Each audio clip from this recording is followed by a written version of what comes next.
What's up, everybody, and welcome to another episode of 5-Minute Fitness Friday, where I'm here to drop some knowledge bombs on you on your health and fitness to help you along on your journey.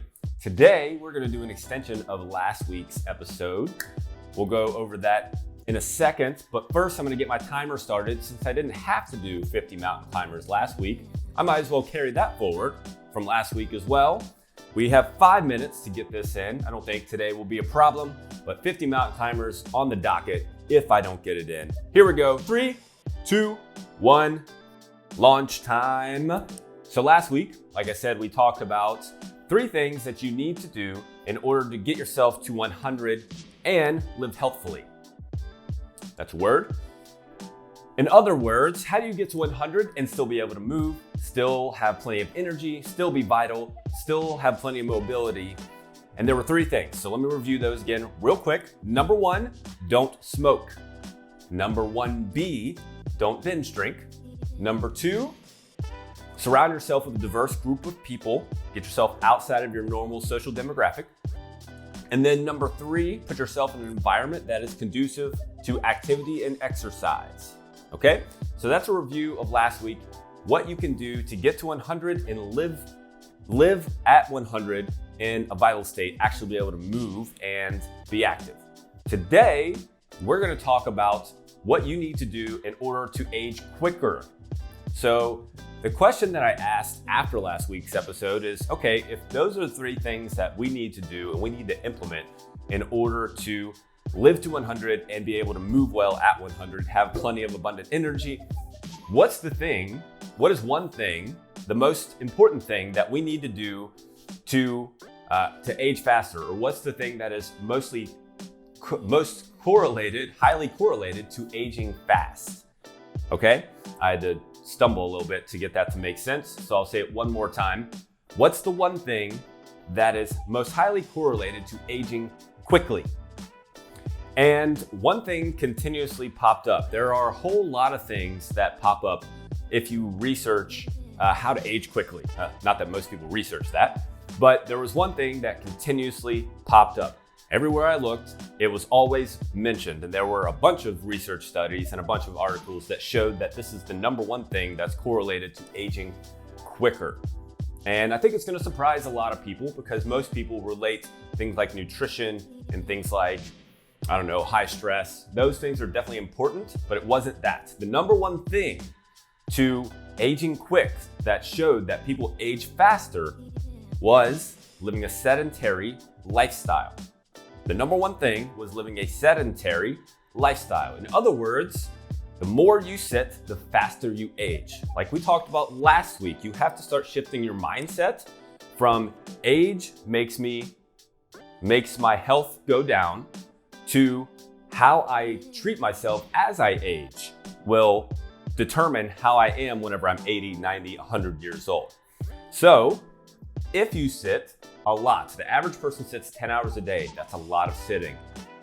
If you sit 10 hours a day, you will age faster versus if you sit 8 hours a day versus if you sit 6 hours a day, and so on and so forth. Now, I'm certainly not saying that you should be on your feet all day long because that will also have similar effects. Now, it won't be as detrimental, but being on your feet for 10 hours a day can be just as hard on your body as being off of your feet. However, sitting for 10 hours a day will age you much quicker. So the next question becomes, what does living a physically active lifestyle mean? Okay, if I need to live a physically active lifestyle in order to overcome the sedentary lifestyle that we kind of naturally have ourselves in, because we mostly work at computers nowadays, so that means we sit a lot. What does living a physically active lifestyle mean? How do I need to get there? So I work out 3 times a week. That should be plenty, right? If I work out 3 times a week, I should be able to overcome that. And the answer to that question is kind of mostly no, kind of yes. Of course, that's better than not working out at all. But if all you're doing is exercising 3 days a week and you're still sitting the rest of the time, you're still going to have the detriments that those sedentary times, those long sitting times are gonna take on your body. Body's still gonna stiffen up over time.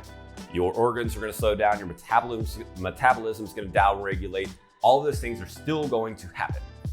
So that 3 days a week is definitely a great starting point. But what you need to do is build in regular intervals of movement into your day. I've talked about this over and over and over again. It is important that you get this idea in your head and you start to make that mindset shift.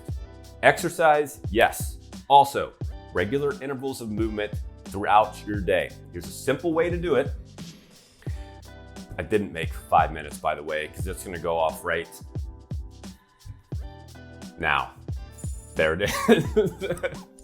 I was like, I'm so sure I'm gonna make it. Anyway, so let me stop that. Sorry, now I'm like thinking of the 50 mountain climbers that I have to do at the end of this. So how do I build regular intervals of movement in my life and throughout the day? Set yourself a timer, 30 minutes. Every 30 minutes, actually I set mine for 25 minutes. Every 25 minutes, that timer goes off, you get up and you do something. Now, you can just get up and stretch and try and grab the ceiling.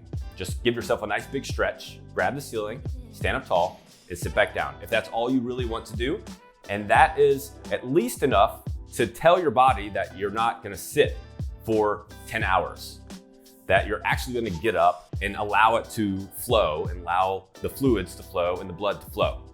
However, I would encourage you, instead of just getting up and stretching, is getting up and actually doing some form of exercise. It doesn't have to be like a super intense exercise, but every 25 minutes, when that timer goes off, you get up and you do 10 body squats or 10 burpees or 10 push-ups or 30-second planks or something along those lines. Something to actually make your body, make the blood start flowing again. That way, the body doesn't shut down and your metabolism goes, okay, I do have to stay kicked up. I do have to stay awake. I do have to stay moving.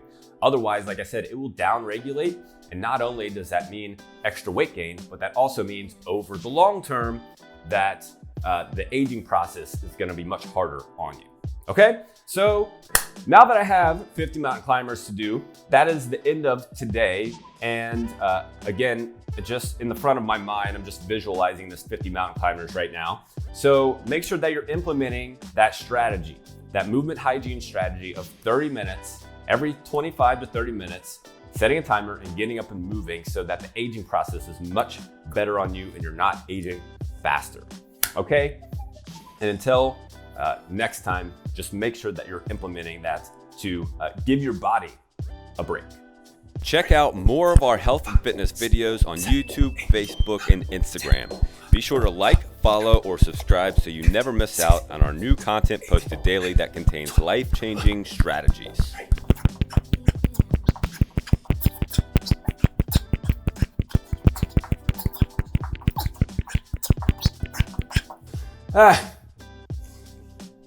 $50.